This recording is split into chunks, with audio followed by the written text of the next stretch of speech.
she wore a corset and a flying harness at the same time, and she sang all of Defying Gravity while it was being shot. Hi, I'm Paul Tazewell, the Oscar-winning costume designer for Wicked and Wicked for Good. The Times has asked me to rank some of Glinda and Elphaba's most iconic looks.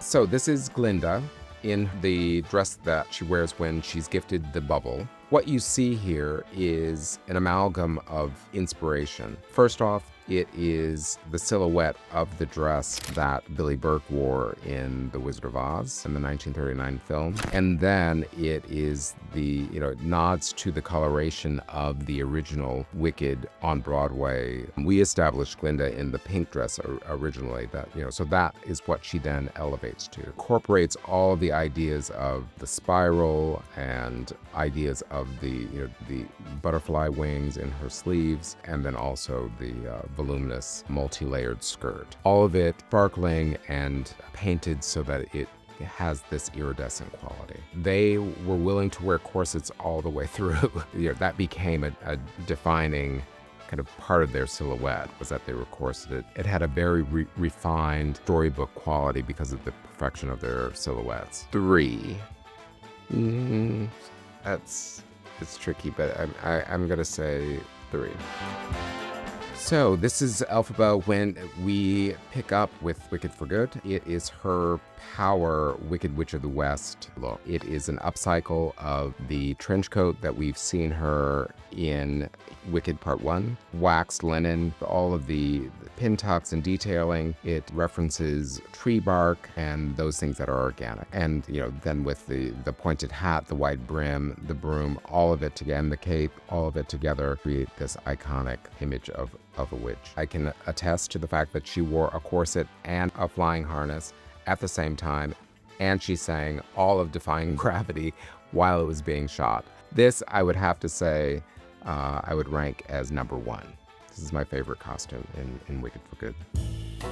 This is her The Wizard and I look. This is the dress that is underneath the coat. This was a dress shaped in a very precise, almost turn-of-the-century silhouette. The dress is a pinafore that's been felted in wool and silk, and then a micro-pleated blouse out of silk chiffon in this palette of black, and it allows for her green skin to be a strong contrast and shine through. It sets her up that she is an introvert. She's more reserved. The shape of the sleeve, it leans to this Victorian or Edwardian silhouette, keying into this iconic idea of the Wicked Witch of the West from the 1939 film. Frances Hannon's kind of brilliance in creating this look of green skin, but then also doing it in a way that looked real. I mean, when you look at someone's skin, you see that it's translucent. There are layers of vessels, and there are things that make a person look alive, and being able to see that translucently through the skin was important. Also, when you get a close-up of Elphaba's face, you see freckles. There are, realistic dappling that happens on a person's skin. So, and then what is Elphaba's own emotional relationship to the fact that she's green? She wasn't ashamed of being green. She was very much at home with her own skin tone, being able to see it through her clothing. The fact that she wasn't trying to hide the fact that she's green informs who she is as a woman, especially as an adult woman. My time with Cynthia and Ariana started when they arrived for rehearsal. We invited them into the costume department, and we're working through all of their different looks with the tailor and dressmaker. That's a process. It's cherished because it starts to inform how they're going to play the role, and it gives me information for how I can support that. It's probably for assuming what is coming. I'm not quite sure what's coming.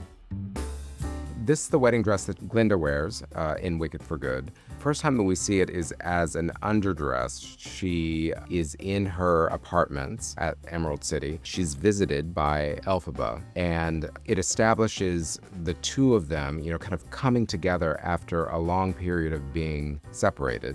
It establishes, design-wise, their silhouette as balanced. we see that they are in the same silhouette, one in black, the other in white. It also is indicative of the vulnerability that we see in Glinda, and that's in the bare shoulders, the open neck, the exposed arms, but a precision of the asymmetry of the neckline is in play here. And then you go into the overskirt that she adds for the wedding itself. There are spirals of flying butterflies that run the perimeter of her hem, and then they also run the perimeter of the 25-meter long veil that she's wearing, crowned with a cluster of butterflies as well. This is 5, but I don't know that that's fair, but this is 5.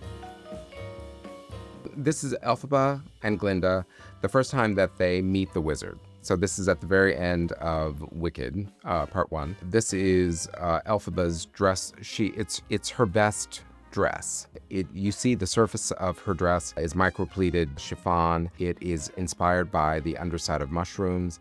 Again, the organic black being her signature color. It also aligns design-wise with her hat. That was a gift that had been a joke from Glinda. She's using it as a power source. So I would have to say the Elphaba look is number 2. That was my style in review. Make sure to check out Wicked for Good in cinemas.